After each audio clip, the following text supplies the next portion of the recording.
valuable golden tickets. I hope we can all keep it up. 3. Chapter 901, United States of America and Super IA, Abyss. United States, somewhere in the state of Georgia near what was once Atlanta City. It had been almost a year since the world changed when the soul record arrived on Earth, and during that year, the world's inhabitants changed along with the world. Everyone tried to adapt in the best way they could to survive, and humans were known to be a very adaptable species despite being physically weak. At first, as for any human in the world, surviving amidst waves of zombies and rampaging mutant beasts had not been an easy task at all for American survivors. However, as the days turned into months and more powerful soul evolvers began to appear, the human bases began to become stronger and stronger, strong enough to shelter hundreds of thousands of humans and withstand waves of zombie attacks or mutant creatures whose numbers sometimes exceeded 2 or 3 million.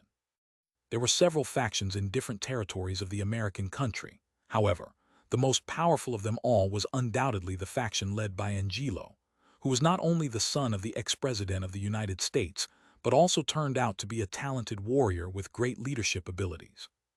Accompanied by strong and courageous soul evolvers, as well as brilliant minds capable of devising different types of strategies depending on the circumstances, Angelo did not take long to conquer approximately 50% of the humanity still alive on the eastern side of the country, especially the areas closest to the Atlantic Ocean. Approximately 400 kilometers distance from Washington was the central base where Angelo's faction operated. As for the name of his faction, Angelo had not given it much thought when he named it the United States of America, and in fact, he still used the national flag as a symbol, and every time his army moved to a new location, there was no shortage of flags fluttering in the wind. In a subway base, a team of about 20 people split into two parts to work on what seemed to be a huge supercomputer that was simply impossible to be controlled or operated by normal humans.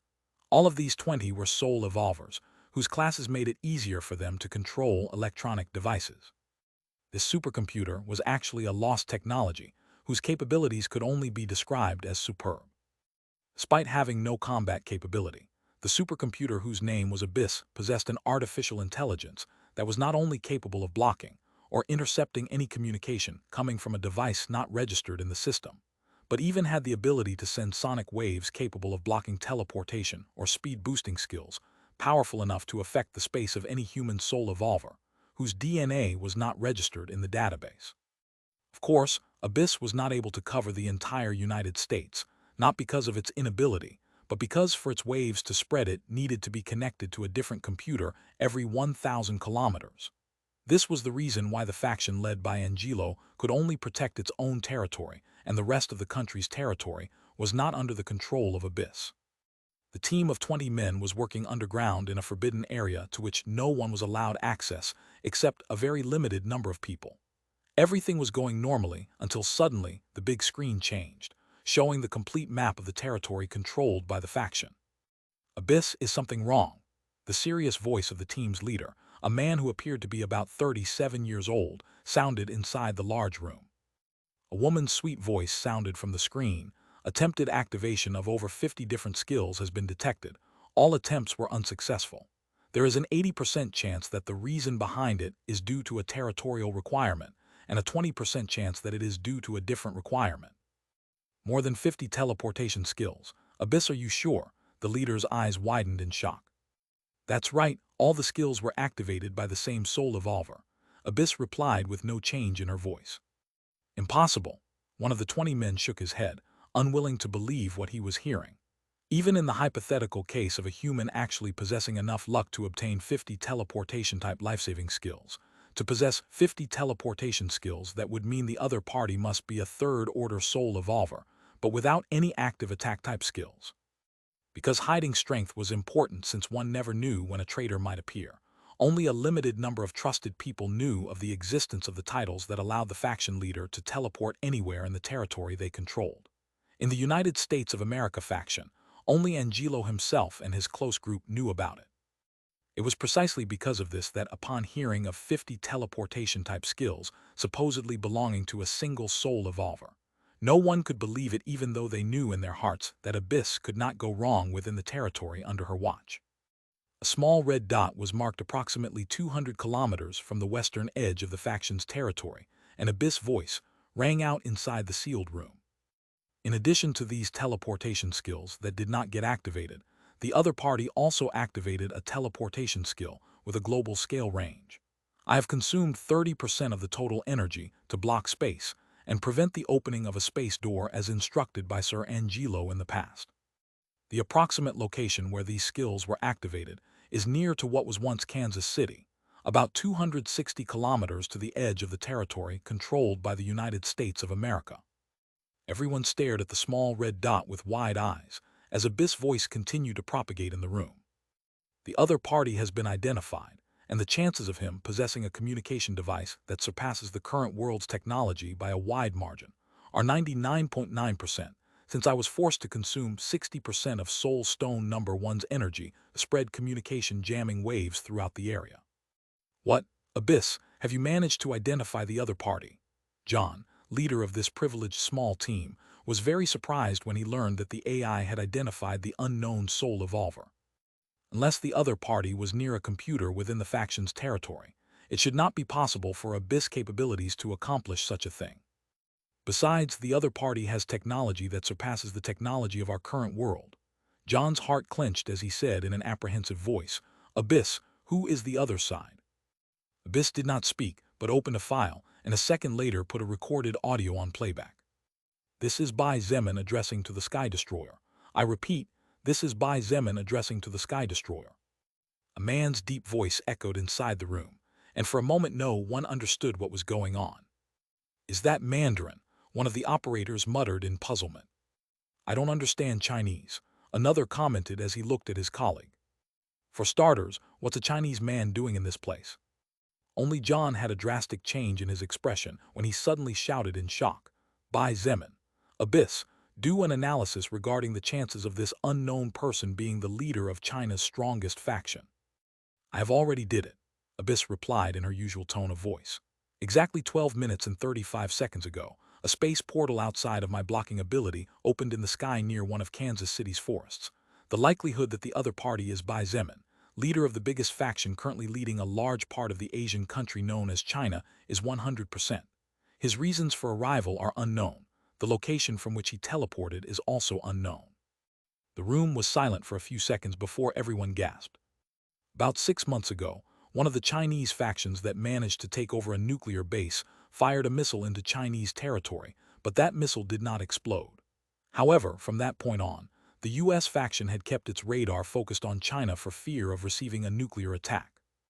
During the past months, there had been several nuclear launches, but all of them were inside China.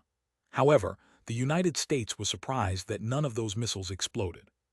It was then that the name of the transcendent faction began to become known, and they probably also knew of the existence of the faction under the name United States of America, as they most likely also possessed a satellite base. They consumed a lot of resources and lost hundreds of soul evolvers who were attacked, all for the sake of sending some people to China, and that is how they found out the name of the one leading them. Why is the leader of the Chinese here? Could it be that he wants to attack us? That doesn't make sense. Bai Zemin has not yet gained control of his country. It would be stupid of him to leave home and travel to the other side of the world to attack a territory so far away from his homeland.